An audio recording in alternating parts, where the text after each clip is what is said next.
Welcome to my classroom channel তোমাদের সবাইকে স্বাগত। আজ আমরা পড়ব a real of English selection এর দ্বিতীয় prose the Swami and mother worship by sister Nivedita. Sister নিবেদিতার সংক্ষিপ্ত জীবনপঞ্জি এখানে দেওয়া আছে। তার আগে তার সম্পর্কে আমরা একটু বিশদে জেনে নিই। সিস্টার নিবেদিতা ছিলেন একজন আইরিশ শিক্ষিকা, সমাজসেবী ও আধ্যাত্মিক সাধিকা। তিনি ভারতের মহান সন্ন্যাসী স্বামী বিবেকানন্দ এর শিষ্যা হয়ে ভারতের জন্য নিজের জীবন উৎসর্গ করেছিলেন। তার আসল নাম ছিল মার্গারেট এলিজাবেথ নোবেল। আয়ারল্যান্ডের ডাঙ্গানন শহরে 1867 সালের 28 অক্টোবর তার জন্ম।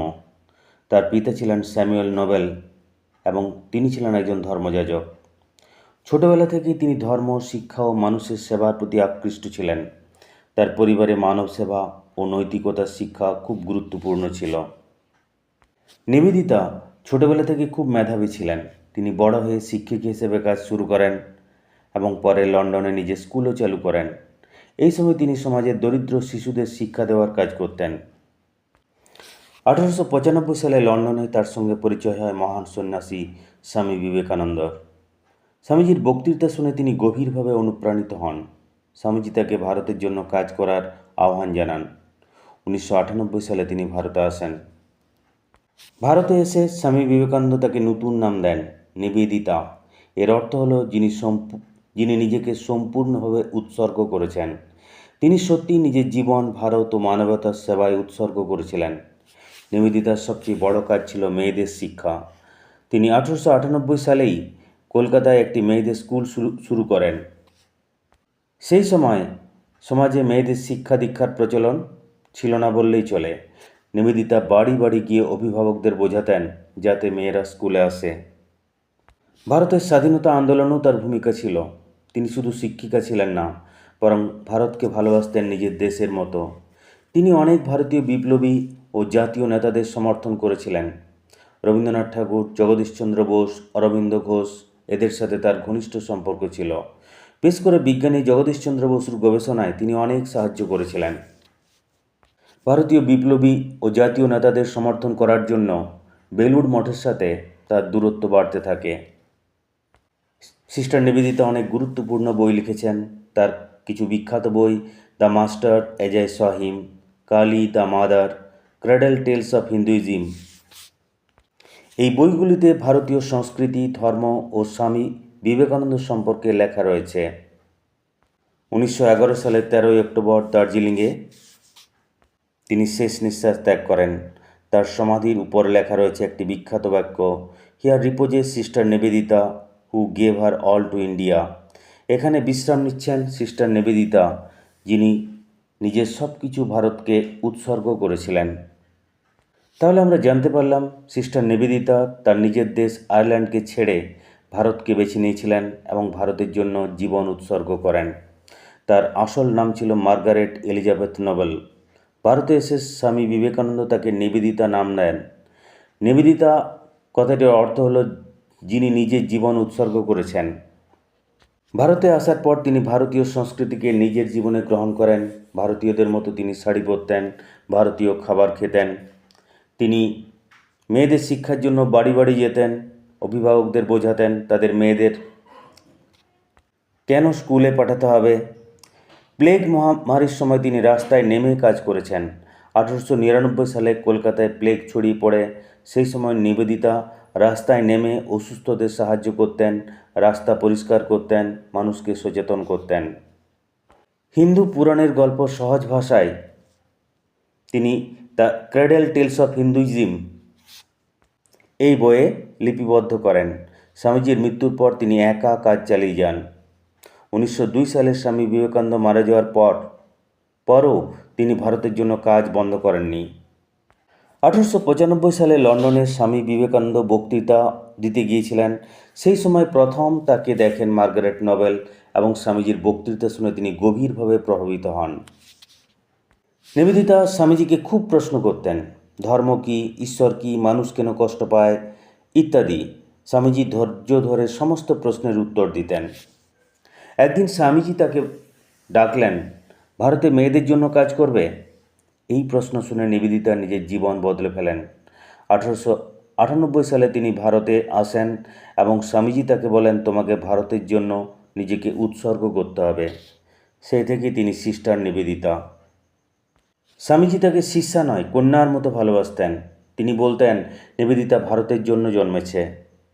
1902 সালে স্বামী বিবেকানন্দ যখন মারা যান, তখন নিবেদিতা খুব ভেঙে পড়েছিলেন, কিন্তু পরে বলেছিলেন, গুরুদেবের কাজ আমি চালিয়ে যাব। স্বামীজি এর আগে নিবেদিতাকে আরও বলেছিলেন, ভারতের জন্য কাজ করা সহজ নয়, তোমাকে অনেক কষ্ট সহ্য করতে হবে। নিবেদিতা সেই চ্যালেঞ্জ গ্রহণ করেন। স্বামীজি তাকে শুধু ধর্ম শেখাননি, তিনি শিখিয়েছিলেন সাহসী হতে, সত্য কথা বলতে, মানুষের জন্য কাজ করতে। সিস্টার নিবেদিতা প্রমাণ করেছিলেন, একজন মানুষের জন্ম কোথায় তা গুরুত্বপূর্ণ নয়, সে কাদের জন্য নিজের জীবন উৎসর্গ করে সেটাই বড় কথা। একাধারে তিনি ছিলেন শিক্ষিকা, সমাজসেবী, লেখিকা এবং ভারতের একজন সত্যিকারের বন্ধু।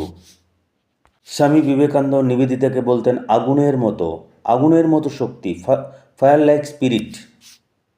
তার কারণ নিবেদিতা ছিলেন খুব সাহসী। ভারতে এসে তিনি শুধু বই পড়ে বা বক্তৃতা দিয়ে কাজ করেননি, তিনি সরাসরি মানুষের মধ্যে কাজ করেছেন। অসুস্থদের সেবা, দরিদ্রদের সাহায্য, মেয়েদের শিক্ষা। স্বামীজি দেখেছিলেন যে নিবেদিতা কোনো কষ্ট বা বিপদকে ভয় পান না। এই সাহসের জন্যই তিনি বলতেন, নিবেদিতা আগুনের মতো। স্বামীজি আরও বলতেন, ভারতের জন্য তার হৃদয় জ্বলছে। স্বামীজি চাইতেন তার শিষ্যরা শুধু সাধনা না করে মানবতার জন্য সংগ্রাম করুক। নিবেদিতা সেই আদর্শ পূরণ করেছিলেন।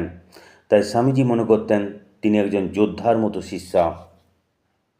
সিস্টার নিবেদিতার লেখা the master as I saw him বইটি ভারতীয় আধ্যাত্মিক ইতিহাসের একটি গুরুত্বপূর্ণ গ্রন্থ। এই বইয়ের মূল বিষয় স্বামী বিবেকানন্দের ব্যক্তিত্ব, জীবন দর্শন ও আধ্যাত্মিক শিক্ষা। এই বইটি মূলত স্বামী বিবেকানন্দকে একজন ঘনিষ্ঠ শিষ্যার চোখে দেখার অভিজ্ঞতার বর্ণনা। তাই এটি শুধু জীবনী নয়, বরং তার চরিত্র, ভাবনা, আদর্শ ও আচরণের বাস্তব চিত্র। এই বইটির মূল বিষয়বস্তু আমরা জেনে নিই, কারণ এই বইটি থেকেই একটি অধ্যায় আমাদের পড়ার জন্য নেওয়া হয়েছে। এই বইটির মূল বিষয়বস্তু হলো স্বামী বিবেকানন্দের ব্যক্তিত্ব। নিবেদিতা স্বামীজিকে কেমন মানুষ হিসেবে দেখেছিলেন তা তিনি গভীরভাবে বর্ণনা করেছেন। তিনি লিখেছেন, স্বামীজি ছিলেন অসাধারণ শক্তিশালী ব্যক্তিত্বের মানুষ। তার মধ্যে ছিল অসীম সাহস, মানবপ্রেম ও দেশপ্রেম। তিনি শুধু সাধু ছিলেন না, বরং ছিলেন একজন নেতা ও চিন্তাবিদ। এই বইটিতে নিবেদিতা নিজের অভিজ্ঞতা থেকে দেখিয়েছেন কিভাবে তিনি স্বামীজির কাছ থেকে শিক্ষা পেয়েছিলেন, কিভাবে স্বামীজি শিষ্যদের চিন্তা করতে শেখাতেন। তিনি অন্ধভক্তি চাইতেন না, বরং স্বাধীন চিন্তা করতে উৎসাহিত করতেন। ভারতের প্রতি স্বামীজির ভালোবাসার অন্ত ছিল না। স্বামী বিবেকানন্দ ভারতের ভবিষ্যৎ নিয়ে গভীরভাবে চিন্তা করতেন। এই বইতে বলা হয়েছে ভারতীয় সংস্কৃতি ও ধর্মের প্রতি তার গভীর শ্রদ্ধা। তিনি চাইতেন ভারত আবার জ্ঞান ও শক্তির দেশ হয়ে উঠুক। যুবকদের তিনি দেশ গড়ার জন্য অনুপ্রাণিত করতেন। স্বামীজি ধর্মকে শুধু পূজাপাঠ হিসেবে দেখেননি, তিনি শিখিয়েছিলেন মানুষের সেবাই হলো ঈশ্বরের সেবা। সব ধর্মের মূল সত্য এক, শক্তিশালী হওয়া ও আত্মবিশ্বাস রাখা জরুরি। এই বইটিতে নিবেদিতা স্বামীজির দৈনন্দিন জীবন নিয়ে অনেক ছোট ছোট ঘটনা লিপিবদ্ধ করেছেন। তার রসিকতা, শিষ্যদের সাথে তার আলোচনা, তার কঠোর শৃঙ্খলা, কখনো কখনো গভীর নীরবতা, এসব থেকে স্বামীজির মানবিক দিক স্পষ্ট হয়। এই বইটি এই কারণে গুরুত্বপূর্ণ, এটি একজন নিকট শিষ্যার চোখে স্বামী বিবেকানন্দের বাস্তব ছবি। স্বামীজির চিন্তা ও আদর্শ বোঝার জন্য এটি অন্যতম সেরা বই। ভারতীয় আধ্যাত্মিক ও সাংস্কৃতিক ইতিহাসের এটি একটি মূল্যবান দলিল। এরপর আমরা যে সংক্ষিপ্ত লেখিকা পরিচিতি দেওয়া রয়েছে তা দেখে নেব। দেখে যাও। About the author, sister Nivedita, 1867-1911। Sister Nivedita, জন্ম 1867, মৃত্যু 1911। Margaret Elizabeth Noble was born in the town of Dangannon in County Tyrone, Ireland. Margaret Elizabeth Nobel, তার আসল নাম ছিল Margaret Elizabeth Nobel, was born in the town of Dangannon in County Tyrone, Ireland. তিনি Ireland দেশের টায়রন কাউন্টিতে county সেখানে একটা এলাকা, একটা প্রদেশ। টাইরন কাউন্টির ডাঙ্গানন শহরে তার জন্ম হয়েছিল 1867 সালে। C was an Irish teacher, social activist, school founder and disciple of Swami Vivekananda. তিনি ছিলেন একাধারে একজন আইরিশ শিক্ষিকা, সোশ্যাল অ্যাক্টিভিস্ট, সমাজকর্মী, স্কুল ফাউন্ডার, স্কুলের প্রতিষ্ঠাতা এবং ডিসাইপল অফ স্বামী বিবেকানন্দ, এবং স্বামী বিবেকানন্দের শিষ্যা ছিলেন। ডিসাইপল শিষ্য বা শিষ্যা অর্থে ব্যবহার করা হয়। She spent her childhood and early youth in Ireland. তিনি আয়ারল্যান্ডে তার শৈশব এবং প্রথম যৌবন অতিবাহিত করেন। স্পেন্ট, SPEND, স্পেন্ট কাটানো, অতিবাহিত করা, তার থেকে আসছে spent. She mate Swami Vivekananda in 1895 in London.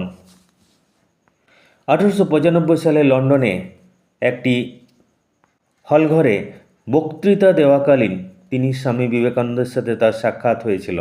Meet থেকে আসছে মেট। সি মেট স্বামী বিবেকানন্দ, তার সাথে স্বামী বিবেকানন্দের সাক্ষাৎ হয় ইন 1895, 1895 সালে, ইন লন্ডনে, and travel to Calcutta, India in 1898। 1898 সালে তিনি ভারতের কলকাতায় চলে আসেন। Swami Vivekananda gave her the name Nivedita when he initiated her into the vow of Brahmacharya on 25th March 1898। 1898 সালের 25শে মার্চ যখন তাকে ব্রহ্মচর্য ব্রত দান করেন স্বামী বিবেকানন্দ, তখন তিনি তার নামকরণ করেন নিবেদিতা। সন্ন্যাস নেওয়ার আগে, অর্থাৎ সন্ন্যাসী বা সন্ন্যাসিনী হওয়ার আগে সংশ্লিষ্ট ব্যক্তিকে কঠোর ব্রহ্মচর্যের মধ্য দিয়ে বেশ কিছুদিন অতিবাহিত করতে হয়, তারপর তার সন্ন্যাস দীক্ষা হয়। স্বামী বিবেকানন্দ তাকে 1898 সালের 25শে মার্চ ব্রহ্মচর্য ব্রত দান করেছিলেন।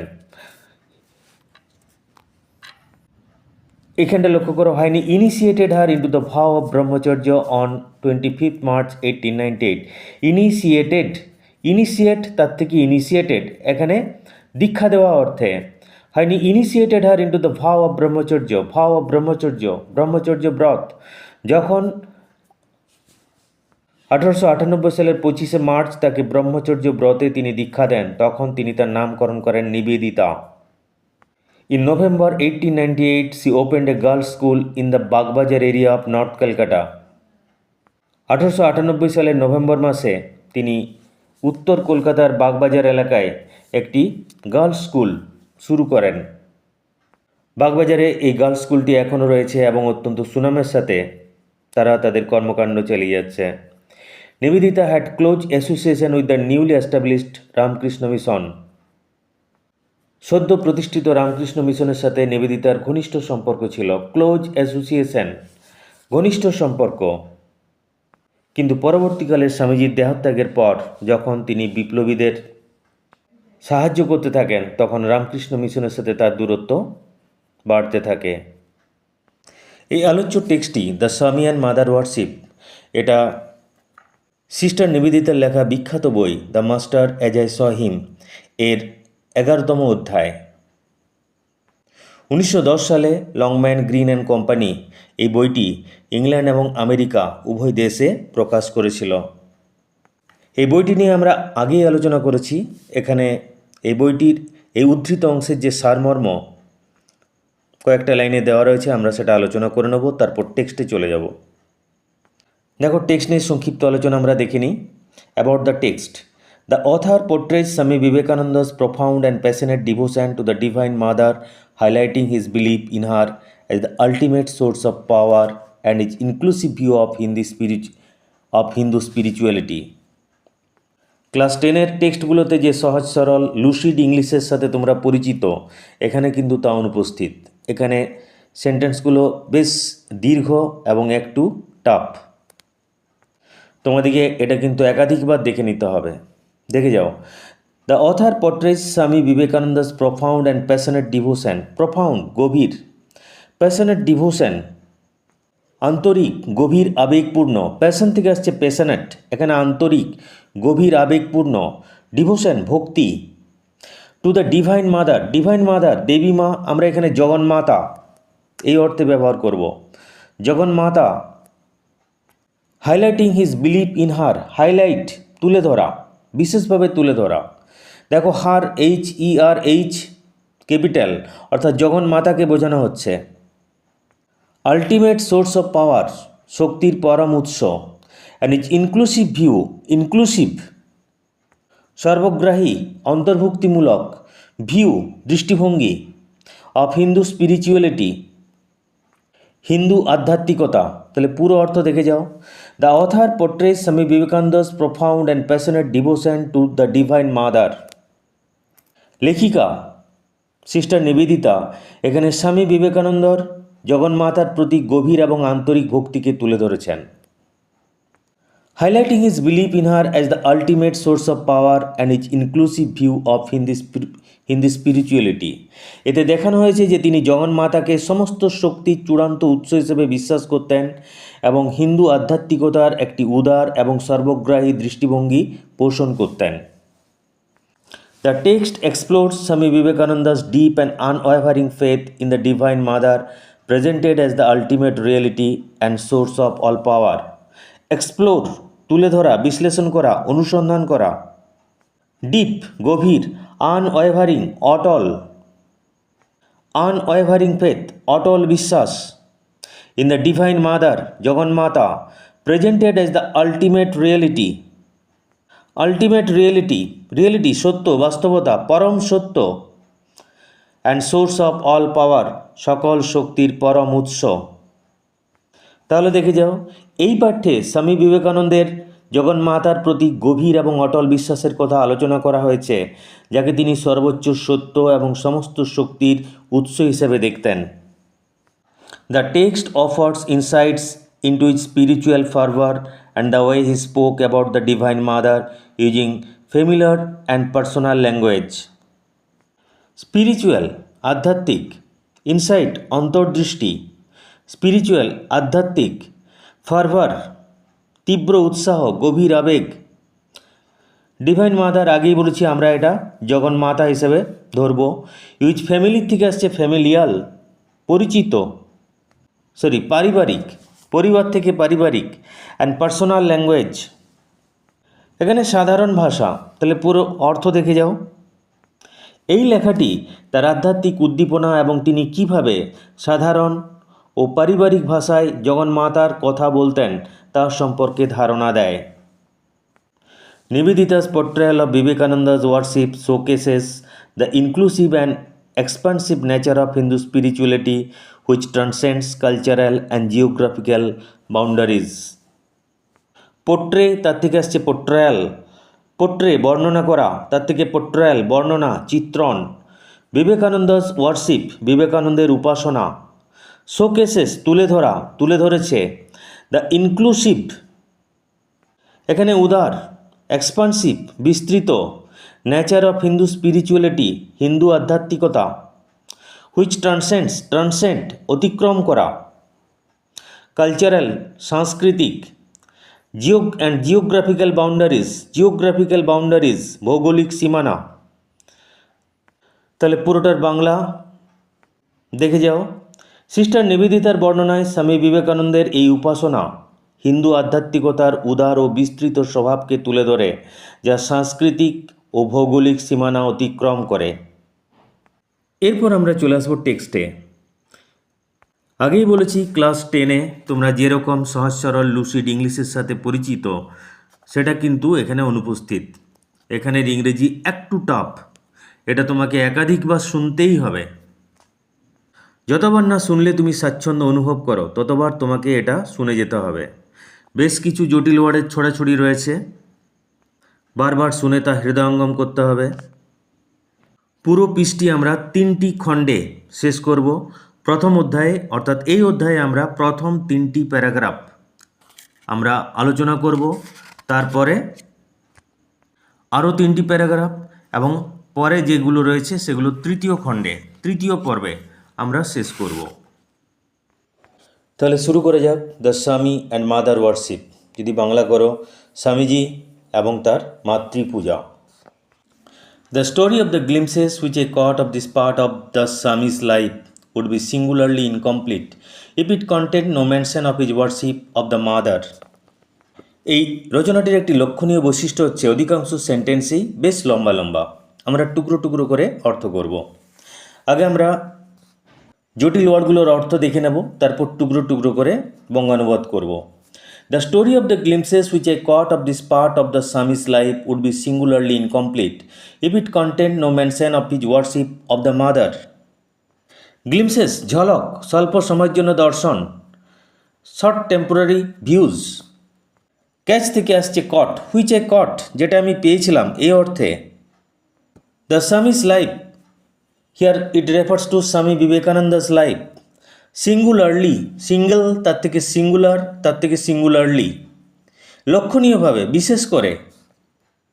দেখো সিঙ্গুলারলি কী অর্থে ব্যবহার করা হচ্ছে, বিশেষ করে, লক্ষণীয়ভাবে, উল্লেখযোগ্যভাবে, নোটিসিয়েবলি, রিমার্কেবলি। কমপ্লিট থেকে আসছে ইনকমপ্লিট, কমপ্লিট সম্পূর্ণ, ইনকমপ্লিট অসম্পূর্ণ, not complete. If it contain no mention of his worship of the mother, contain মানে থাকা, নো মেনশন, মেনশন উল্লেখ, of his worship of the mother মাতৃ উপাসনা, মাতৃ পূজা। তাহলে পুরোটার অর্থ দেখো।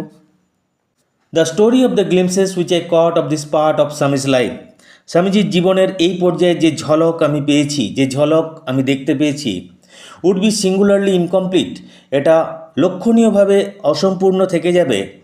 If it contain no mention of his worship of the mother, যদি সেখানে তার মাতৃপূজার কোনো রকম উল্লেখ না থাকে, অর্থাৎ যদি তার মাতৃপূজা নিয়ে আমি কোনো রকম উল্লেখ না করি, তাহলে তার জীবনের এই পর্যায়ের গল্প অসম্পূর্ণ থেকে যাবে। স্পিরিচুয়ালি স্পিকিং, স্পিরিচুয়াল তার থেকে আসছে স্পিরিচুয়ালি। আধ্যাত্মিকভাবে বলতে গেলে I have always felt that there were two elements in his consciousness. Elements উপাদান, কনস্টিটিউয়েন্টস। কনসাস থেকে আসছে কনসাসনেস, চৈতন্য, চেতনা, awareness of self. Spiritually speaking, আধ্যাত্মিকভাবে বলতে গেলে আই হ্যাভ অলওয়েজ ফেল্ট, আমি সবসময় অনুভব করেছি। ফিল থেকে আসছে ফেল্ট, ফিল অনুভব করা। আই হ্যাভ অলওয়েজ ফেল্ট, আমি সবসময় অনুভব করেছি, that there were two elements in his consciousness, তার চেতনায় দুটি উপাদান ছিল। Undoubtedly he was a born ব্রহ্মজ্ঞানী। ডাউট তার থেকে আসছে আনডাউটেডলি, ডাউট সন্দেহ। B will remain silent, B এর উচ্চারণ হবে না, বানান উচ্চারণ লক্ষ্য করো। Undoubtedly he was a born ব্রহ্মজ্ঞানী। আনডাউটেডলি এটাতে কোনো সন্দেহ নেই, সন্দেহাতীতভাবে জন্ম থেকেই তিনি ছিলেন ব্রহ্মজ্ঞানী। As Ramakrishna Paramhansa so frequently insisted. Insist কটাটার আক্ষরিক অর্থ হচ্ছে জিদ ধরা, এখানে জোর দিয়ে বলা, টোল্ড এমফ্যাটিক্যালি। শ্রীরামকৃষ্ণ পরমহংসদেব বারবার জোর দিয়ে বলে গেছেন তিনি জন্ম থেকেই, তিনি ব্রহ্মজ্ঞানী হয়েই জন্মগ্রহণ করেছিলেন, জন্ম থেকেই তিনি ছিলেন ব্রহ্মজ্ঞানী। আমাদের কাছে তিনি স্বামী বিবেকানন্দ, কিন্তু ঠাকুরের কাছে তিনি ছিলেন নরেন। যদি ঠাকুর বা স্বামীজির জীবনী আমরা পাঠ করি তাহলে দেখব স্বামীজির প্রতি, তার নরেনের প্রতি ঠাকুরের ভালোবাসার অন্ত ছিল না। তিনি কে ছিলেন সেটা ঠাকুর নিজে মুখে বলছেন, আমি হুবহু তোমাদের পড়ে শোনাচ্ছি। শ্রীরামকৃষ্ণ একদা বলিয়াছিলেন, একদিন দেখিতেছি মন সমাধিপতে জ্যোতির্ময় বর্তে উচ্চে উঠিয়া যাইতেছে, চন্দ্র সূর্য তারকামণ্ডিত স্থূল জগৎ সহজে অতিক্রম করিয়া উহা প্রথমে সূক্ষ্ম ভাব জগতে প্রবিষ্ট হইল। নানা দেবদেবীর ভাবঘন বিচিত্র মূর্তিসমূহ পথের দুই পার্শ্বে অবস্থিত দেখিতে পাইলাম। মন ক্রমে অখণ্ডের রাজ্যে প্রবেশ করিল। 7 জন প্রবীণ ঋষি সেখানে সমাধিস্থ হইয়া বসিয়া আছেন। বুঝিলাম জ্ঞান ও পুণ্যে, ত্যাগ ও প্রেমে ইহারা মানব তো দূরের কথা, দেবদেবীকে পর্যন্ত অতিক্রম করিয়াছেন। বিস্মিত হইয়া ইহাদের কথা ও মহত্বের বিষয় চিন্তা করিতেছি, এমন সময় দেখি সম্মুখে অবস্থিত অখণ্ডের ঘরের ভেদমাত্র বিরহিত, সমরস জ্যোতির্মণ্ডলের একাংশ ঘনীভূত হইয়া দিব্য শিশুর আকারে পরিণত হইল। অদ্ভুত দেব শিশু অসীম আনন্দ প্রকাশে অন্যতম ঋষিকে বলিতে লাগিল, আমি যাইতেছি, তোমাকে আমার সহিত যাইতে হইবে। নরেন্দ্রকে দেখিবা মাত্র বুঝিলাম এই সেই ব্যক্তি। শ্রীরামকৃষ্ণই ধরাধামে অবতরণের পূর্বে অখণ্ডের গৃহে সচ্চিদানন্দের ঘনীভূত জ্যোতির্ময় বিগ্রহ দেব শিশুরূপে শরীর ধারণ করিয়াছিলেন এবং সাগ্রহে ধ্যাননিষ্ঠ অন্যতম যে ঋষির গলে সাবলীল স্বীয় কোমল বাহুদয় বেষ্টনপূর্বক তার ধ্যানভঙ্গ করিয়া ধরাধামের লীলা সহচর রূপে আগমনের জন্য সাদর আমন্ত্রণ জানাইয়াছিলেন তিনি বিশ্ববিশ্রুত স্বামী বিবেকানন্দ। এই যুগ্ম আত্মায় যুগে যুগে নারায়ণ ও নর ঋষির অবতার রূপে জগতে অবতীর্ণ হইয়া ধর্ম সংস্থাপন করেন। তাহলে বুঝতে পারছো স্বামীজি কোথা থেকে এসেছিলেন? অখণ্ডের ঘর থেকে অন্যতম ঋষি তিনি মানব কল্যাণের জন্য স্বামীজি রূপে ধরাধর্মে অবতীর্ণ হয়েছিলেন। সেই জন্যে বলা হচ্ছে undoubtedly he was a born ব্রহ্মজ্ঞানী। তিনি জন্ম থেকেই তিনি ব্রহ্মজ্ঞানী হয়েই জন্মগ্রহণ করেছিলেন। এখন ব্রহ্মজ্ঞানী বলতে কি বোঝায়? যিনি ব্রহ্মের জ্ঞান লাভ করেছেন। ব্রহ্ম বলতে কি বোঝায়? ঠাকুর এই প্রসঙ্গে বলেছেন যে ব্রহ্ম কি যিনি অনুভব করেন সেটা মুখে ব্যক্ত করা যায় না। সর্বং খলিদং ব্রহ্ম, সব কিছুর মধ্যে ঈশ্বরের যে বিভু প্রকাশ আমরা তাকে ব্রহ্ম বলতে পারি। ব্রহ্ম নিয়ে যিনি পরম জ্ঞান লাভ করেছেন তিনিই ব্রহ্মজ্ঞানী। স্বামীজি জন্ম থেকেই তিনি ব্রহ্মজ্ঞানী হয়েই জন্মেছিলেন। When he was only 8 years old, যখন তার বয়স ছিল মাত্র 8 বছর, সিটিং অ্যাট হিজ প্লে, তখনই খেলা করতে বসে he had developed the power of entering samadhi, তিনি সমাধিস্থ হওয়ার শক্তি লাভ করেছিলেন। Samadhi a trance like state of mind in which one can perceive the absolute or the self, মনের একটি ধ্যানমগ্ন অবস্থা যেখানে চূড়ান্ত সত্তা বা আত্মাকে অনুভব করা যায়, অর্থাৎ ব্রহ্মলীন অবস্থা। সমাধি কি, ব্রহ্ম কি, এগুলো তোমাদেরকে বোঝাবার মতো যোগ্যতা আমার নেই। আমি শুধু এটুকু বলতে পারি যখন মানুষ আত্মজ্ঞান লাভ করে যে অবস্থায় তাকে সমাধি বলা হয়। স্বামীজি মাত্র 8 বছর বয়সে খেলা করতে বসে তিনি সমাধিস্থ হওয়ার শক্তি লাভ করেছিলেন। হি হ্যাড ডেভেলপড দ্য পাওয়ার, তিনি সেই শক্তি লাভ করেছিলেন, অর্জন করেছিলেন, অফ এন্টারিং সমাধি, সমাধিতে প্রবেশ করার, সমাধিস্থ হওয়ার। তারপর দেখে যাও, the religious ideas towards which he naturally gravitated were highly abstract and philosophical, the very reverse of those which are commonly referred to as idolatrous. অর্থ দেখো, দ্য রিলিজিয়াস আইডিয়াস, রিলিজিয়ন থেকে আসছে রিলিজিয়াস, রিলিজিয়ন ধর্ম, তার থেকে ধর্মীয়। The religious ideas ধর্মীয় চিন্তাভাবনা, ধর্মীয় ভাব, টুয়ার্ডস হুইচ যেগুলোর প্রতি হি ন্যাচারালি গ্রেভিটেটেড, গ্রেভিটেট তার থেকে গ্রেভিটেটেড চালিত হওয়া, ঝুঁকে পড়া, আকর্ষিত হওয়া, লিন্ড, গট অ্যাট্রাক্টেড, হি ন্যাচারালি গট অ্যাট্রাক্টেড, যে সমস্ত ধর্মীয় চিন্তাভাবনার প্রতি তার মন স্বভাবতই ধাবিত হতো, আকর্ষিত হতো। আর হাইলি অ্যাবস্ট্রাক্ট, সেগুলো ছিল অত্যন্ত বিমূর্ত, অ্যাবস্ট্রাক্ট, ফর্মলেস, বিদেহ ধারণা। অ্যাবস্ট্রাক্ট জিনিসটা কি, ধরো বই, এটা আমরা দেখতে পাচ্ছি, কিন্তু বইয়ের ভিতর যে জ্ঞান লুকিয়ে আছে সেটা হচ্ছে বিমূর্ত, সেটা আমরা দেখতে পাচ্ছি না। রসগোল্লা দেখতে পাচ্ছি, কিন্তু রসগোল্লার ভিতর যে মিষ্টি স্বাদ লুকিয়ে আছে সেটা হচ্ছে অ্যাবস্ট্রাক্ট। অ্যান্ড ফিলোজফিক্যাল, এবং দার্শনিক, ফিলোজফি থেকে আসছে philosophical, the very reverse of those,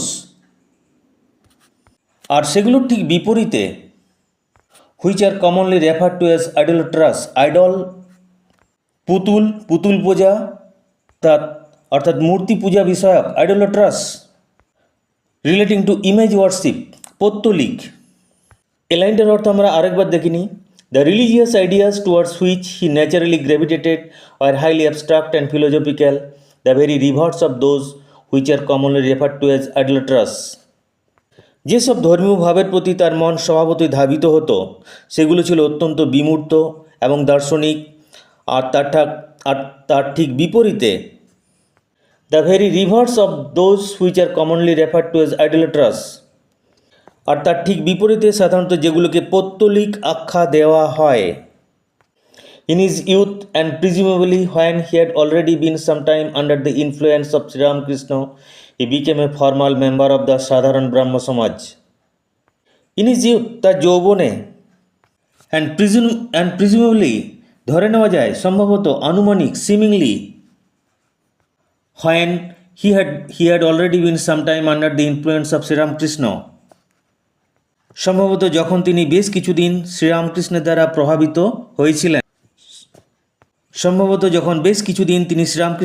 প্রভাবিত হয়েছিলেন, he became a formal member of the Sadharan Brahmo সমাজ, তিনি সেই সময়ে সাধারণ ব্রহ্ম সমাজের সদস্য পদ গ্রহণ করেছিলেন।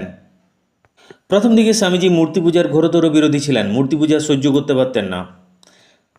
অর্থাৎ তিনি নিরাকারে বিশ্বাস করতেন। ঈশ্বর নিরাকার, তার কোনো মূর্তি হয় না, তার কোনো আকার হয় না। ব্রাহ্ম সমাজ এই নিরাকার তত্ত্বে বিশ্বাস করত, তাই তিনি সাধারণ ব্রাহ্ম সমাজের সদস্য পদ গ্রহণ করেছিলেন। In England and America, he was never known to preach anything that depended on a special form. England এবং আমেরিকায় তিনি কোনো বিশেষ মূর্তির উপর প্রচার করেছিলেন বলে কখনো শোনা যায়নি। He was never known to preach, তিনি প্রচার করেছিলেন বলে শোনা যায়নি, অর্থাৎ সম্ভবত তিনি প্রচার করেননি। Anything that depended on a special form, কোনো বিশেষ মূর্তির উপর, অর্থাৎ মূর্তি পূজা বিষয়ক তত্ত্ব তিনি ইংল্যান্ড এবং আমেরিকায় প্রচার করেননি। The realisation of Brahman was his only imperative. Imperative, অপরিহার্য, জরুরি, of vital importance. The realisation of ব্রহ্মের উপলব্ধি, এটাই ছিল তার কাছে সবচেয়ে বেশি গুরুত্বপূর্ণ। দ্য অদ্বৈত philosophy his only system of doctrine, মতবাদ, প্রিন্সিপাল। অদ্বৈত দর্শন ছিল তার একমাত্র মতাদর্শ। অদ্বৈত দর্শন অর্থাৎ একমাত্র ব্রহ্মই সত্য, বাদবাকি সমস্ত কিছু মিথ্যা, জগৎ মিথ্যা। এটাই হচ্ছে অদ্বৈত ফিলোজফি, অদ্বৈত দর্শনের সারমর্ম। এটাই ছিল তার একমাত্র মতাদর্শ। The Vedas and Upanishads his sole scriptural authority. বেদ এবং উপনিষদ ছিল তার একমাত্র প্রামাণ্য ধর্মগ্রন্থ। স্ক্রিপচার তার থেকে আসছে স্ক্রিপচারাল, ধর্মগ্রন্থ সম্বন্ধীয়, শাস্ত্রীয়, রিলেটিং টু স্ক্রিপচার। অথরিটি এখানে নির্ভরযোগ্য গ্রন্থ, প্রামাণ্য গ্রন্থ এই হিসেবে ব্যবহার করা হয়েছে, কর্তৃপক্ষ হিসেবে নয়। এ বুক অন রিলায়েবল ইনফরমেশন। শেষ লাইনটা আমরা আরেকবার দেখে নিই। The realisation of Brahman was his only imperative.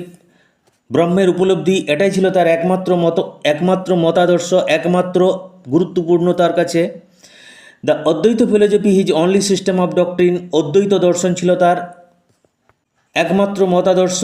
The Vedas and Upanishads his sole scriptural authority.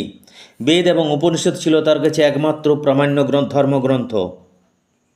তাহলে প্রথম প্যারাতে আমরা দেখতে পেলাম ভগিনী নিবেদিতা তার শক্তি পূজা, তার মাতৃপূজা নিয়ে কিছু বলার চেষ্টা করছেন। তিনি অনেক দৈব গুণাবলী নিয়ে জন্মগ্রহণ করেছিলেন এবং যৌবনে নিরাকার অদ্বৈত মতবাদের প্রতি তিনি আকৃষ্ট হয়েছিলেন। ইংল্যান্ড এবং আমেরিকায় তিনি ব্রহ্ম, অদ্বৈত দর্শন, বেদ এবং উপনিষদ বিষয়ে বক্তৃতা করেছেন। ব্রহ্ম বলতে বোঝায় the supreme being or ultimate reality in Hindu religion. Hindu ধর্মের নিরাকার চূড়ান্ত সত্তা, যার থেকে জগতের উৎপত্তি হয়েছে।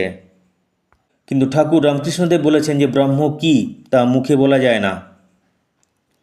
সব কিছু এঁটো হয়ে গেছে, উচ্ছিষ্ট হয়ে গেছে, বেদ, উপনিষদ, রামায়ণ, মহাভারত, কিন্তু ব্রহ্ম এখনও উচ্ছিষ্ট হয়নি। অর্থাৎ ব্রহ্ম কী এটা কেউ এখনও সঠিকভাবে বলতে পারেনি। চলে আসি পরের প্যারায়, ইংরেজি বেস্ট অফ, তোমাকে এটা একাধিকবার দেখতেই হবে। And yet side by side with this it is also true that in India the word mother was for ever on his lips. And yet তথাপি, side by side with this এর পাশাপাশি, it is also true that এটাও সত্য যে in India the word mother was for ever on his lips, ভারতবর্ষে মা শব্দটি সবসময় তার মুখে লেগে থাকতো। Was for ever on his lips, তার ঠোঁটে লেগে থাকতো, তার মুখে লেগে থাকতো। ফর এভার সবসময়, অলওয়েজ। ফর এভার আক্ষরিক অর্থ হচ্ছে চিরকালের জন্য, এখানে অলওয়েজ সবসময়, সদা সর্বদা। মা শব্দটি সবসময় তার মুখে লেগে থাকতো। He spoke of her as we of one deeply familiar in the house hold life. দেখো হার, লক্ষ্য করো, হার এইচ ক্যাপিটাল, এখানে হার বলতে জগন্মাতাকে বোঝানো হয়েছে। হি স্পোক অফ হার, তিনি জগন্মাতার সম্বন্ধে এরকমভাবে কথা বলতেন, as we of one deeply familiar in the house hold life, যেভাবে আমরা পরিবারের অত্যন্ত পরিচিত কারোর সম্বন্ধে কথা বলে থাকি, তিনি সেইভাবেই জগন্মাতার কথা বলতেন। স্বামীজি একসময় বলেছিলেন যে সিনেমাতে যেরকম আমরা দেখতে পাই, একই রকমভাবে জগন্মাতা তাকে সিনেমার পর্দার মতো ভারতবর্ষে আগামী 50 বছর কী কী ঘটতে চলেছে তা দেখিয়ে দিয়েছেন। ঠাকুর যেমন মা কালীর সাথে দিবারাত্র কথা বলতেন, যেরকমভাবে আমরা পরিবারের কারোর সাথে কথা বলি, একই রকমভাবে স্বামীজিও জগন্মাতার সাথে কথা বলতেন। যেরকমভাবে আমরা পরিবারের অত্যন্ত পরিচিত কারোর সম্বন্ধে বলে থাকি, একই রকমভাবে তিনি জগন্মাতার সাথে কথা বলতেন। He was constantly preoccupied with her, constantly, অবিরাম, অনবরত, কন্টিনিউয়াসলি, ইনসেসেন্টলি, বিরামহীন, প্রি অকুপাইড, আচ্ছন্ন, নিমগ্ন, এনগ্রসড ইন থট। তিনি সর্বদাই জগন্মাতার ভাবে তন্ময় হয়ে থাকতেন। Like other children he was not always good, অন্যান্য শিশুদের মতোই তিনি সবসময় শান্তশিষ্ট ছিলেন না। গুড এখানে শান্তশিষ্ট অর্থে ব্যবহার করা হয়েছে। তিনি সবসময় শান্তশিষ্ট থাকতেন না। সামটাইমস হি উড বি নটি অ্যান্ড রেবেলিয়াস, রেবেল থেকে আসছে রেবেলিয়াস, নটি দুষ্টু বদমাস, রেবেল থেকে আসছে রেবেলিয়াস, রেবেল বিদ্রোহ, তার থেকে বিদ্রোহী, এখানে অবাধ্য, ডিসওবিডিয়েন্ট এই অর্থে ব্যবহার করা হয়েছে। সামটাইমস হি উড বি নটি অ্যান্ড রেবেলিয়াস, কোনো কোনো সময় তিনি দুষ্টু এবং বিদ্রোহী হয়ে উঠতেন। স্বামীজির ছোটোবেলার কাহিনী, স্বামীজির জীবনী তোমরা অবশ্যই পড়বে, সেখানে স্বামীজির জীবনের বিভিন্ন ঘটনা তোমরা জানতে পারবে। স্বামীজি ছোটোর সময় তার মাকে একসময় একটা কটু কথা বলেছিলেন। স্বামীজির মা ভুবনেশ্বরী দেবী যখন তার বাবা বিশ্বনাথ দত্তকে জানালেন, বিশ্বনাথ দত্ত তাকে ভর্ৎসনাও করেননি, শাস্তিও দেননি। তিনি খালি দেওয়ালে লিখলেন, আজ নরেন্দ্র তার জননীকে এই কটু কথাটি বলিয়াছে। ছোট্ট নরেন এটা দেখে তিনি খুব লজ্জিত হয়েছিলেন এবং আর কখনো কটু কথা বলেননি। স্বামীজির পারিবারিক জীবন খুব একটা সুখকর ছিল না। তোমরা তার জীবনী পড়ে দেখবে। তার 4 দিদি, তার মধ্যে 2টি অল্প বয়সেই মারা গিয়েছিলেন। এক দিদি সুইসাইড করেছিলেন, কিরণবালা। এক দিদি সন্তানের জন্ম দিতে গিয়ে মারা গিয়েছিলেন। সেই দিদি শিশু সন্তানকে ভুবনেশ্বরী দেবীকে মানুষ করতে হয়েছিল। স্বামীজির 2 ভাই, তারা দুজনেই সন্ন্যাস নিয়েছিলেন, ভূপেন্দ্রনাথ এবং মহেন্দ্রনাথ। স্বামীজির বাবা বিশ্বনাথ দত্তের মৃত্যুর পর দুনিয়ার দারিদ্র্য যেন তাদের জীবনে নেমে এসেছিল, তাদের দিন চালানো মুশকিল হয়ে গিয়েছিল। ঈশ্বরের প্রতি অটল বিশ্বাস কখনো স্বামীজির টলে গিয়েছিল, কিন্তু পরবর্তীকালে ফিরে এসেছিল। আচ্ছা, আমরা দেখে যাই। বাট অলওয়েজ টু হার, দেখো হার, এইচ ক্যাপিটাল, হার এখানে জগন্মাতাকে বোঝানো হয়েছে। কখনো কখনো তিনি দুষ্টু এবং বিদ্রোহী হয়ে উঠতেন, কিন্তু সেটি ছিল কেবলমাত্র জগন্মাতার প্রতি। অর্থাৎ কখনো কখনো সেই সময় নরেন্দ্রনাথের মনে হতো যে ঈশ্বর টিশ্বর বলে কিছু নেই, মা কালীর অস্তিত্ব নেই। এটা নিয়ে ঠাকুরের সাথে তার বেশ বিবাদ হয়েছিল। কয়েক মাস তিনি ঠাকুরের সাথে কথা বলেননি, কিন্তু তিনি দক্ষিণেশ্বর নিয়মিত যেতেন। ঠাকুর প্রশ্ন করতেন, তুই যখন বিশ্বাস করিস না তখন আসিস কেন? তিনি উত্তর দিতেন যে আপনাকে দেখতে আসি, আপনাকে ভালোবাসি। Never did he attribute to any other the good or evil that befell. Attribute আরোপ করা, দায়ী করা, অ্যাসক্রাইব, হোল্ড রেসপন্সিবল ফর, কাউকে কোনো কিছুর জন্য দায়ী করা, এই অর্থে। The good or evil that befell, ভালো মন্দ যাই ঘটুক না কেন। বিফল তার থেকে আসছে বিফেল, ঘটা, হ্যাপেন টু, ভালো মন্দ যাই ঘটুক না কেন তিনি জগন্মাতা ছাড়া আর কাউকে দায়ী করতেন না। Never did he attribute to any আদার, তিনি আর অন্য কাউকে দায়ী করতেন না তার জন্য, ভালো মন্দ যাই ঘটুক না কেন। অর্থাৎ সমস্ত দায় তিনি জগন্মাতা ঈশ্বরের উপর চাপাতেন। অন এ সার্টেন সোলেম ওকেজেন, সোলেম উচ্চারণ লক্ষ্য করো, solemn, N will remain silent, solemn occasion, solemn. On a certain solemn occasion, he entrusted to a disciple a prayer to her that in his own life had acted as a veritable charm. Veritable, যথার্থ, প্রকৃতপক্ষে, real, true, charm, জাদু, ভোজবাজি, spell, magical পাওয়ার, disciple, শিষ্য, ছাত্র, student, follower এই অর্থে। On a certain সোলেম ওকেজন, কোনো একটি শুভ অনুষ্ঠানে, হি এন্ট্রাস্টেড টু এ ডিসাইপল, এন্ট্রাস্টেড তিনি শিখিয়ে দিয়েছিলেন এই অর্থে। হি এন্ট্রাস্টেড টু এ ডিসাইপল, তিনি কোন একজন শিষ্যকে শিখিয়ে দিয়েছিলেন। এ প্রেয়ার, একটি প্রার্থনা, তিনি তার শিষ্যকে একটি প্রার্থনা শিখিয়ে দিয়েছিলেন।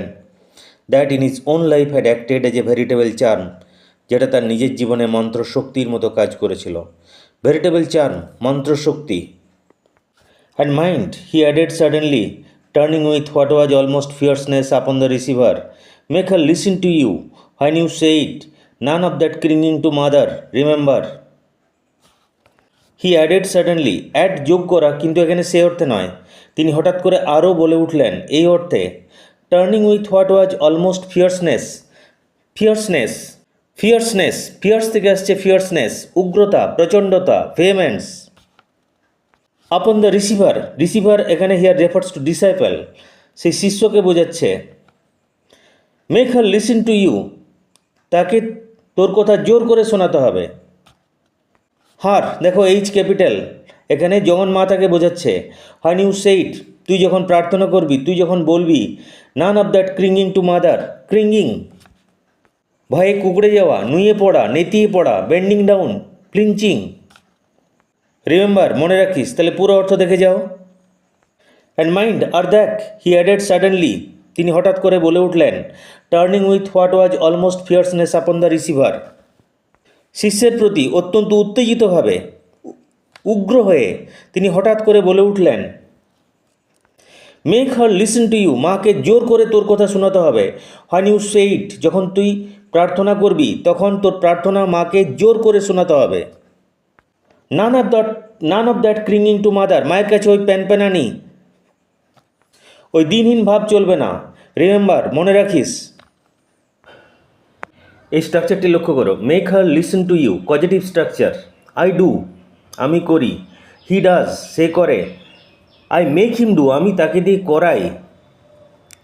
Make her listen to you, জগন্মাতাকে জোর করে তোমার কথা শোনাও। তার শিষ্যকে স্বামীজি বলছেন, জগন্মাতাকে জোর করে তোর কথা শোনাতে হবে। Every now and then he would break out with some new fragment of description. Every now and then, মাঝে মাঝেই। হি উড ব্রেক আউট, তিনি বলে উঠতেন, new fragments of description, fragment খণ্ডিত অংশ, এ ব্রোকেন পার্ট। মাঝে মাঝে তিনি নতুন কোনো খণ্ডিত অংশের কথা বলে উঠতেন। কিসের খণ্ডিত অংশ? একটু কয়েক লাইন পড়লেই বুঝতে পারবো এটা মাতৃবর্ণনার, মাতৃ উপাসনার, মাতৃবন্দনার। The right hand raised in blessing, the left holding the sword, her curse is blessing would be the sudden exclamation that ended a long reverie. ডান হাত আশীর্বাদ করার ভঙ্গিতে উদ্যত, অর্থাৎ মায়ের ডান হাতে বরাভয়। The left holding the sword, বাম হাতে ওসি, তরবারি। হার কার্স ইজ ব্লেসিং, তার অভিশাপে আশীর্বাদ। দেবতাদের ক্রোধ সম্পর্কে একটা কথা আছে, ক্রোধপি দেবস্য বরেণ্য তুল্য। দেবতা যদি তোমার প্রতি কুপিতও হন, সেটা তোমার কাছে বরের সমান। Her curse is blessing, curse অভিশাপ, ব্লেসিং আশীর্বাদ, তার অভিশাপেই তোমার কাছে আশীর্বাদ। হার হিয়ার রেফার্স টু জগন্মাতা, ডিভাইন মাদার। রেভারি ভাবাবেশ, স্বপ্নবিহলতা, spell of dreaminess would be the sudden exclamation that ended a long reverie. এমনিভাবেই তার ভাব তন্ময়তা, তার স্বপ্ন মেদুরতা, আবেগের বহিঃপ্রকাশে সমাপ্ত হতো। অর্থাৎ স্বামীজি যখন ভাবের মধ্যে থাকতেন, আবেশে থাকতেন, সমাধিস্থ হয়ে থাকতেন, তখন তার মুখ দিয়ে এরকম দিব্য বাণী বেরিয়ে আসতো। আর becoming half lyric in the intensity of his feeling. Intensity, তীব্রতা, ফিলিং, ভাবাবেগ। হাফ লিরিক, লিরিক কথাটির অর্থ হচ্ছে গীতি, কবিতা। তার থেকে হাফ লিরিক, যেটা অর্ধেকটা কবিতার মতো। আর becoming half lyric in the intensity of his feeling, অর্থাৎ প্রায় কবিতার মতো। হাফ লিরিক প্রায় কবিতার মতো, আর becoming half lyric in the intensity of his feeling, ভাবাবেগের গভীরতায় তিনি প্রায় কবির মতো হয়ে উঠতেন। মা কালী নিয়ে স্বামীজির এক সুন্দর কবিতা রয়েছে, তোমরা এটা পড়ে নিও। Deep in the heart of hearts of her own flashes the blood red knife of Kali, blood red knife of Kali, blood red knife, রক্তরঞ্জিত খঞ্জর।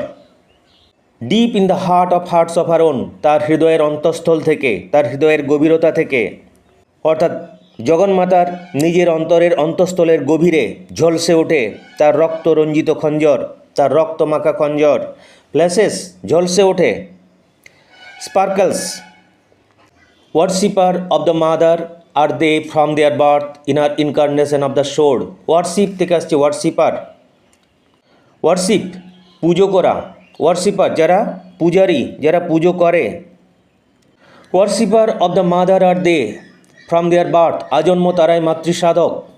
in our incarnation of the sword. Incarnation কথার অর্থ হচ্ছে অবতার, যিনি অবতরণ করেন। ইনকার্নেশন অফ দ্য সোর্ড ঠিক এই অর্থে ব্যবহার হয়নি যেন অসির প্রতিমূর্তি, যারা আজন্ম মাতৃপূজারী তারা যেন তার অসির প্রতিমূর্তি।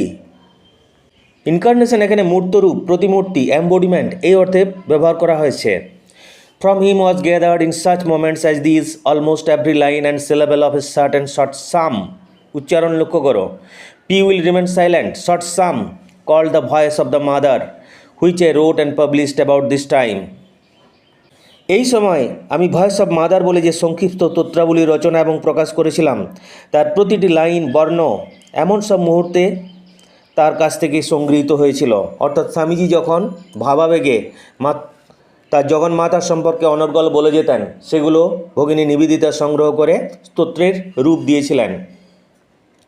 ফ্রম হিম ওয়াজ গেদার, তার কাছ থেকেই সংগ্রহ করেছিলাম। In such moments as these, এইরকম মুহূর্তগুলোর, এইরকম সময়গুলোতে। Almost every line and syllable, প্রতিটি লাইন, প্রতিটি বর্ণ। Of a certain short psalm, একটি সংক্ষিপ্ত স্তোত্র। Called the voice of mother, যেটি ভয়েস অফ মাদার নামে আমি, which I wrote and published about this time, যেটা আমি লিখেছিলাম এবং প্রকাশ করেছিলাম। I worship the terrible, ভয়ঙ্কর। He was continually saying, তিনি প্রায়ই বলতেন, তিনি সবসময় বলতেন, আমি ভয়ঙ্করের পূজা করি। কন্টিনিউয়াস, তার থেকে কন্টিনিউয়ালি, অর্থাৎ তিনি সবসময় বলতেন আমি ভয়ঙ্করের পূজা করি। And once it is a mistake to hold that with all man pleasure is the motive. And once, একবার তিনি বলেছিলেন, it is a mistake to hold, এটা মনে করা ভুল, that all man pleasure is the motive, সমস্ত মানুষই সুখের সন্ধানে ফেরে এমনটা মনে করা ভুল। মোটিভ, উদ্দেশ্য, পারপাস, অর্থাৎ সমস্ত মানুষের উদ্দেশ্যই যে সুখ, এটা মনে করা ভুল। Quite as many are born to seek after pain, ঠিক ততজনেই জন্ম নেয় দুঃখ খোঁজার জন্য, যন্ত্রণা খোঁজার জন্য, তারা আজন্ম দুঃখ খুঁজে বেড়ায়। Let us worship the terror for its own sake, এসো আমরা নিষ্কামভাবে ভয়ঙ্করের উপাসনা করি। অর্থাৎ স্বামীজির মতো এটা ভুল যে যেটা আমরা মনে করি যে আমরা সবাই সুখের সন্ধানে ফিরি, ততজনেই দুঃখ খুঁজে, ততজনেই যন্ত্রণা খুঁজে বেড়ায়, যতজন সুখ খোঁজে। ইংরেজিটা কিন্তু মোটেই লুসিড নয়। দেখে যাও তৃতীয় প্যারা, এটা দিয়ে আমরা এই পর্ব শেষ করব। He had a wholehearted contempt for what he regarded as squeamishness or mawkishness. Squeamishness কথার অর্থ হচ্ছে খুঁতখুঁতেপনা, ফাস্টিডিয়াসনেস। মকিসনেস ভাবপ্রবণতা, নাকে কাঁদুনি, ছিচকাঁদুনি, over sentimental attitude. He had a wholehearted contempt for what he regarded as squeamishness or mawkishness. কোনো কিছু নিয়ে খুঁতখুত করা, নাকে কাঁদুনি, ছিচকাঁদুনি, এগুলোকে তিনি আন্তরিকভাবে ঘৃণা করতেন। He regarded as squeamishness or mawkishness. He had a wholehearted contempt. এগুলোকে তিনি আন্তরিকভাবে ঘৃণা করতেন। কোনগুলোকে? For what he regarded as squeamishness or mawkishness. কোনো কিছু নিয়ে খুঁতখুতানি, কোনো কিছু নিয়ে বাড়াবাড়ি করা, ছিচকাঁদুনি, নাকে কাঁদুনি, এগুলোকে তিনি অন্তর থেকে ঘৃণা করতেন। কন্টেম্প্ট, ঘৃণা। He wasted few words on me when I came to him with my difficulties about animal sacrifice in the temple. West কথার অর্থ হচ্ছে অপচয় করা, কিন্তু এখানে সে অর্থে ব্যবহার করা হয়নি। He wasted few words on me, তিনি আমার সাথে দু একটি কথা বললেন, তিনি দু একটি কথা বলে আমার প্রশ্নের জবাব দিলেন। when I came to him with my difficulties, যখন আমি তার কাছে আমার সমস্যা নিয়ে এলাম, about animal sacrifice in the temple, মন্দিরে পশু বলি নিয়ে, মন্দিরে পশু বলির সমস্যা নিয়ে যখন তার কাছে এলাম, তিনি কয়েকটি বাক্যে দু এক কথার মধ্যে আমার প্রশ্নের জবাব দিলেন। মন্দিরে পশু বলি নিয়ে বিতর্কের অন্ত নেই। দেখো এ ব্যাপারে স্বামীজি কী মতামত। হি মেড নো রেফারেন্স, তিনি কোনো রেফারেন্স দিলেন না, কোনো উদাহরণ টানলেন না। As he mite have done, যেটা তিনি করতেই পারতেন। স্ট্রাকচারটা লক্ষ্য করো, as he mite have done, যেটা তিনি করতেই পারতেন, কিন্তু সেরকম তিনি করলেন না, কোনো উদাহরণ দিলেন না। To the fact that most of us, loudly as we may attack this, have no hesitation in offering animal sacrifice to our self. Animal sacrifice, পশু বলি, লম্বা লাইন, পুরোটার অর্থ দেখো। অ্যানিম্যাল স্যাক্রিফাইস, পশু বলি। হি মেড নো রেফারেন্স, তিনি কোনো উদাহরণ টানলেন না, as he mite have done, যেটা তিনি করতেই পারতেন, টু দ্য ফ্যাক্ট, এই সমস্যাতে, that most of us loudly as we may attack this have no hesitation in offering animal sacrifice to our self. অর্থাৎ বলিদানের বিরুদ্ধে সরব হলো আমরা আমাদের নিজেদের জন্য পশুকে বলি দিতে আমরা এতটুকু ইতস্তত করি না। Have no hesitation in offering animal sacrifice to our self, আমাদের নিজেদের জন্য পশুকে বলি দিতে আমরা এতটুকু ইতস্তত করি না। Loudly as we may attack this, এটার বিরুদ্ধে সরব হলেও, have no hesitation in offering animal sacrifice to our selves, আমাদের নিজেদের জন্য পশু বলি দিতে আমরা এতটুকু ইতস্তত করি না। হেজিটেশন, হেজিটেট থেকে আসছে ইতস্তত করা, এখানে ইতস্তত বোধ। হি অফার নো আর্গুমেন্ট, তিনি কোনো যুক্তির জাল বিস্তার করলেন না, as he easily might have done, যেটা তিনি খুব সহজেই করতে পারতেন। Regarding the degradation of the butcher and the slaughter house under the modern system, degradation অবনমন, ডিক্লাইন অধঃপতন, ডিকে বুচার কসাই, মিট সেলার, স্লটার হাউস কসাইখানা, প্লেস অফ অ্যানিম্যাল স্লটার, যেখানে পশুদের হত্যা করা হয়। পুরোটার অর্থ দেখো, আধুনিক ব্যবস্থায় কসাইদের এবং কসাইখানায় পশু বলির যে অবনমন হয়েছে সেটির কথাও তিনি অনায়াসে বলতে পারতেন, কিন্তু সেরকম তিনি বললেন না। কি বললেন তিনি? Why not a little blood to complete the picture was his only direct reply to my objection. আমার আপত্তির উত্তরে, আমার আপত্তিগুলোর উত্তরে, অবজেকশন আপত্তি, প্রোটেস্টেশন, আমার আপত্তিগুলোর উত্তরে তিনি স্পষ্ট উত্তর দিলেন, ছবিখানা নিখুঁত করতে কেনই বা একটু রক্তপাত নয়? Why not a little blood, কেনই বা একটু রক্তপাত নয়? টু কমপ্লিট দ্য পিকচার, এই ছবিটা নিখুঁত করতে। ওয়াজ his only direct reply to my objection, এটা আমার আপত্তিগুলিতে তার স্পষ্ট সরাসরি উত্তর। And it was with considerable difficulty that I elicited from him and from another disciple of Sri Ramakrishna, sitting near, the actual facts of the more austere side of Kali worship, that side which transcends the sacrifice of others. লম্বা line, আমরা টুকরো টুকরো করে অর্থটা দেখে নিই। And it was with considerable difficulty, considerable, consider তার থেকে আসছে কনসিডারেবল, কনসিডার বিবেচনা করা, কিন্তু এখানে সে অর্থে ব্যবহার করা হয়নি। কনসিডারেবল ডিফিকাল্টি, উল্লেখযোগ্য জটিলতা, অর্থাৎ আমাকে বেশ বেগ পেতে হয়েছিল। And it was with considerable difficulty, আমাকে বেশ বেগ পেতে হয়েছিল, বেশ কষ্ট করতে হয়েছিল। দ্যাট আই এলিসিটেড ফ্রম হিম, তার কাছ থেকে এটা টেনে বার করতে। এলিসিট, ড্র আউট, টেনে বার করা, অর্থাৎ স্বামীজির কাছ থেকে এই উত্তরটা পেতে আমাকে বেশ বেগ পেতে হয়েছিল। And from another disciple of Shri Ramakrishna, আর শ্রীরামকৃষ্ণের আরেকজন শিষ্য তার কাছ থেকে, সিটিং নিয়ার, যিনি কাছেই বসেছিলেন। The actual facts of more austere side of Kali worship, austere কঠোর, strict, the actual facts of the more austere side of Kali worship, Kali পূজার আরও কঠোর দিকের বিষয়ে প্রকৃত তথ্য জানতে। দ্যাট সাইড, যেখানে, which has transcended the sacrifice of others, transcend অতিক্রম করা, কিছুর বাইরে চলে যাওয়া, সারপাস, গো বিয়ন্ড, অর্থাৎ যেখানে বলিদানের কোনো চিহ্নমাত্র নেই, যেখানে অন্যদের বলিদানের কোনো চিহ্নমাত্র নেই, যেখানে প্রকৃত উপাসনা বলিদানের ব্যাপারকে ছাপিয়ে গেছে, সেই সমস্ত প্রকৃত তথ্য জানতে সিস্টার নিবেদিতাকে বেশ বেগ পেতে হয়েছিল। He told me, however, that he had never tolerated the blood offering commonly made to the demons who attend on Kali. He told me, however, যাই হোক তিনি আমাকে বললেন, that he had never tolerated the blood offering commonly made to the demons who attend on Kali.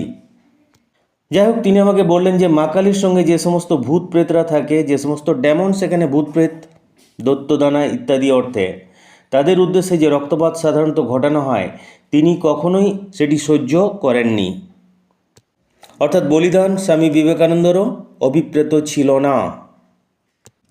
This was simple devil worship, এটা মূলত একটা দানবীয় উপাসনা। And he had no place for it, তার মনে এটির কোনো স্থান নেই, অর্থাৎ তিনি এটিকে কোনোভাবেই সমর্থন করেন না।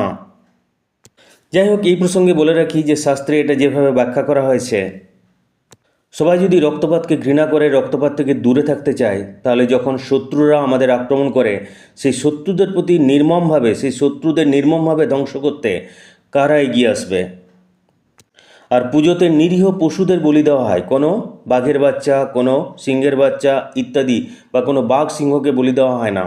অর্থাৎ যারা সবল, টিকে থাকতে গেলে, সমাজে বেঁচে থাকতে হলে সেরকম শক্ত, সবল, সমর্থ হতে হবে, নতুবা তোমাকে বলির যুপকাষ্টে চড়িয়ে দেওয়া হবে। His own effort being constantly to banish fear and weakness from his own consciousness and to learn to recognize the mother as instinctively in evil, terror, sorrow, and annihilation, as in that which makes for sweetness and joy. It followed that the one thing he could not away with was any sort of watering down of the great conception. বেশ লম্বা line, বেশ tough, দেখে যাও অর্থ। His own effort being constantly to banish fear and weakness from his own consciousness. তার সর্বক্ষণের প্রচেষ্টা ছিল তার নিজের মন থেকে ভয় এবং দুর্বলতাকে দূর করা। To banish fear and weakness, ভয় এবং দুর্বলতাকে দূর করা, বেনিশ, দূর করা। To remove from his own consciousness এখানে মন, তার নিজের মন থেকে। And to learn to recognise the mother as instinctively in evil, terror, sorrow and annihilation. Recognise, চিহ্নিত বা শনাক্ত করা। আইডেন্টিফাই, ইনস্টিংটিভলি, সহজাতভাবে, বাই ন্যাচারাল ইনস্টিংক্ট। ইভিল, খারাপ, পাপ। উইকেড থিংস, টেরর, আতঙ্ক। এক্সট্রিম ফিয়ার, অ্যানিহিলেশন, ধ্বংস, সমূলে বিনাশ। Total distraction, complete destruction or obliteration. আর তিনি শিখতে চেয়েছিলেন এবং চিহ্নিত করতে চেয়েছিলেন যে মাধুর্য এবং আনন্দের মধ্যে যেমন মাতৃশক্তির প্রকাশ, তেমনি সহজাতভাবে পাপ, আতঙ্ক, দুঃখ এবং ধ্বংসের মধ্যেও একই মাতৃশক্তির উপস্থিতি। And to learn to recognise, তিনি চিহ্নিত করতে চেয়েছিলেন দ্য মাদার, সেই মাতৃশক্তিকে, সেই জগন্মাতার উপস্থিতি, জগন্মাতার শক্তিকে, অ্যাজ ইনস্টিংটিভলি, সহজাতভাবে, in evil, terror, sorrow and annihilation, পাপ, আতঙ্ক, দুঃখ এবং ধ্বংসের মধ্যেও সেই মাতৃশক্তির প্রকাশ। As in that which makes for sweetness and joy, it followed that the one thing he could not away with was any sort of watering down of the great conception. আর এই মহান ধারণাকে কেউ দুর্বল করে ফেলুক, ওয়াটারিং ডাউন, দুর্বল করে ফেলা, এটা তিনি সহ্য করতে পারতেন না। He could not away with was any sort of watering down of the great conception. এই মহান ধারণাকে কেউ দুর্বল করে ফেলুক, এটা তিনি সহ্য করতে পারতেন না। হি কুড নট অ্যাওয়ে, তিনি সহ্য করতে পারতেন না। He could not away with was any sort of watering down of this great conception. এই মহান ধারণাকে কেউ দুর্বল করে ফেলুক, এটা তিনি সহ্য করতে পারতেন না। এই পর্বে এই পর্যন্তই থাক। পরের পর্বে আমরা ফুলস এখান থেকে শুরু করব। আগেই বলেছি সিস্টার নিবেদিতার ইংলিশ বেশ টাফ, এর মধ্যে লুসিডিটির চিহ্ন মাত্র নেই। মানে ক্লাস 10-এ তোমরা যেরকম ইংরেজি পেয়েছো তার তুলনায় এটা যথেষ্ট টাফ। তোমাদেরকে এটা একাধিকবার শুনতেই হবে, এবং ততবার তোমরা শুনবে যতবার না শুনলে এটা স্বচ্ছন্দ বোধ করো, এটা জলবৎ তরল হয়ে যায়। তোমরা একাধিকবার এটা শুনে নাও। Okay, that's all for today. Thank you all.